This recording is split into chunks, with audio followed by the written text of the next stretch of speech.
Hey there, cats and kitties. I am the Blues Man, Johnny Blues, coming at you live to talk about episode 5 of Seth MacFarlane's The Orville, Pria. And this show continues to prove, to me to be at least, hit and miss. I really, this was such a conflicting episode because there were so many really engrossing, compelling aspects to it. But the humor by and large fell entirely flat to me. From the opener with the example of, the prime example of comedy, explaining what comedy is to the robotic crew person Isaac, showing a clip from Seinfeld, which I know is one of these shows that everyone hails as being one of the greatest, if not the greatest, sitcom of all time. I'll be honest, I never got into it that much. I have watched it passively on occasion when there was nothing else on. And sometimes I mildly got a chuckle out of it. It just was never my cup of tea. I don't consider it the great, the great comedy example to come down the pike in a long time, as so many other people do. And so that was kind of the tipping of the hat to me that the comedy once again was not going to be on point for me, at least for my tastes in this episode, and that it just sucked. I mean, I was compelled by the idea of talking about practical jokes and things, but then the follow through of putting the Mr. Potato Head pieces onto the android, the robot, the cyborg, whatever he is, didn't really. I didn't really find that funny, and then later on, the dismemberment of the Helms guy's leg, whatever. Didn't really laugh about that. I did like the subsequent payoff that when it seemed Isaac had been, for all intents and purposes, neutralized, fried, killed, seemingly, by the future tech, when our Helms person was in the med bay bed next to him and having his leg regenerated. I like his little confession there that that was actually the funniest damn practical joke I've ever seen or encountered in my entire life. Like, I liked that. But that was a more dramatic moment, and that is the strength of this show for me. Whether the episode knocks it out of the park, per my tastes, or if it's faltering, even in the episodes that have been hit and miss for me, the drama excels. The characterization always excels. The interpersonal dynamics, the interplay between the characters, the actors, portraying these characters always excels. And that's what I felt were the strongest points in this particular episode, was the dramatic moments. Charlize Theron. Charlize Theron. Gorgeous, beautiful woman, very strong and independent, much as our Commander Kelly, Adrienne Palicki. And, even Alara Halston Sage. Oh, Halston Sage. Much like Star Trek, the original series, I'm smitten with all the ladies on this show. I mean, I did a long time ago, like top 20 favorite TOS ladies video, just pointing out all of my favorite actresses from the original series of Star Trek. And I could easily do that with this show, just with the main cast and its first sort of substantial guest star in Charlize Theron, not counting Liam Neeson last week.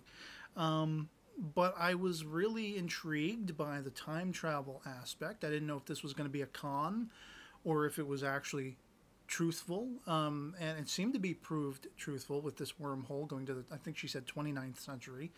And so that was somewhat compelling. The idea that she had purposely come back to make the Orville avoid being destroyed and taking all lives with it. That is about the only thing I can consider. Back a week ago when we saw, previews and teasers for this episode, they said everyone's going to be talking about this. It is somewhat substantial, gravitas-laden, actually, that very compelling notion that, all of these characters were supposed to die. And now they're living in a newly formatted, directive timeline for having been saved for a con of a sort, and they've dedicated themselves to a specific timeline from here on out. So that is interesting. How this plays into the fate of the Pria character is quite compelling. And again, these were to me the strengths of the episode, the drama, the again interpersonal interplay between the characters, from the captain, Ed Mercer, with Kelly, with her suspicions. She felt something was wrong. Her gut instincts was telling her there's something off about this. Having to save the Pria character, and subsequently finding out that she was correct. This was all a ruse.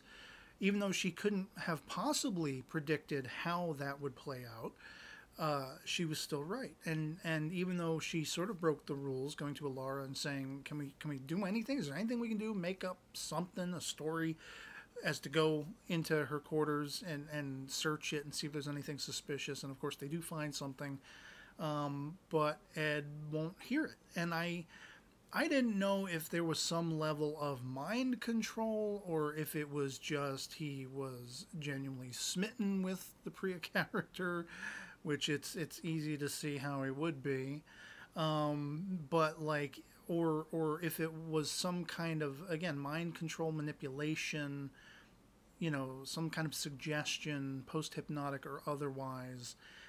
Thinking of the Orion so-called slave women of Star Trek, whereas I like how the original interpretation of them was that their pheromones and things of that nature, they were enslaved for this very palpable, romanticized idea of being, sexually exploitative and being attractive and everything like that. But in fact, because of that pheromonal thing that they had, they controlled and utilized this to bring about the specious equation and perspective that they were the ones who were enslaved, when it was they who were enslaving the men of all cultures, because they could manipulate them through their sexual desires and attractions and things. And I thought maybe it was going to play into something like that, where when Pria kisses him after they have had their little party and everything, it seemed almost as though he was starting to bend to her will a little bit, perhaps. And when Kelly would then come in and say, well, I suspect this is what's going on. This is what we found. And he's, knee-jerk reacting immediately in support of Pria. There is no suspicion at all as far as he's concerned. And he thinks it's really Kelly who is the troubled one and all of that stuff. I was expecting it to play out that he was under some kind of mind control. Of course, it did not. It was just her charisma and her winning him over, and what they seemingly had in common, which was probably all part of the con. It was all bogus. They never really delve into that. Like, oh, they grew up a town apart, neighbors and everything. Was that all lies, just to get an in with the captain and gain his confidence? Or was there something genuine there? Remains to be seen. Of course, they had a night of intimacy together. It was somewhat funny how he's like, I think we should take this slow. The next thing, they're both in bed together after the deed has been done, so to speak. I did think that was somewhat funny.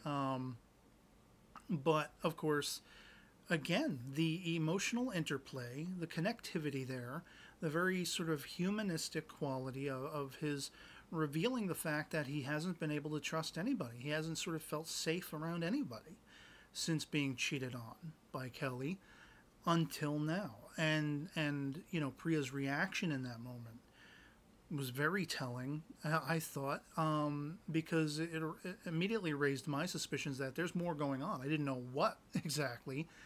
But then, of course, they find her little nondescript metallic box that can't be scanned, embedded in the engines or some of those components, whatever it was, to take control of the Orville. And they subsequently go and confront her, Ed and Kelly and Alara, and then the leg drops down out of the ceiling halfway through the scene, which was like,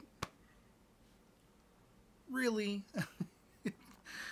It ruined the momentum of that scene, all the comedy, that's what the comedy in this episode was. It was really miss. Drama was hit. Drama was on point. Comedy fell flat. 6 Ways to Sunday, it annoyed me and frustrated me because it kept me from being able to be fully 100% invested in everything, compelled by it all, engrossed by it all. I still was to a point, but not enough, because I kept feeling that smack across the face of these comedic moments. And by the end, that's really all I got. You know, it was semi-enjoyable, but much like the very first episode, and every single episode, it's like the first episode kind of was wonky, second episode knocked it out of the park, third episode I think I felt was wonky, fourth episode I felt knocked it out of the park for the most part, and then now this one again, wonky again. Very, very hit and miss for my own personal tastes. So, I mean, I don't know what more I can really say about that. I leave it to you guys. Anyone who feels fit to engage me in the comments below, let me know what you thought of this particular episode of The Orville. If you did enjoy it, if you think I'm completely out of my mind with my criticisms against the comedy, if you share those criticisms, if you feel very much like I did about them, that they were very hit and miss, that the episode overall was very hit and miss because of that, just the poor comedy. I didn't get into it. I didn't dig it at all. And, you know, I mean, our POVs can certainly disagree. It's all about the topic of talk and just having a great discussion, whether we agree or not, about shows like The Orville, like Star Trek Discovery, anime for those who love my anime coverage and love talking about it as much as I do, and such like that. So otherwise, it'll be pretty much it for me on this. Hope this video finds you well. I'll catch y'all later. Peace.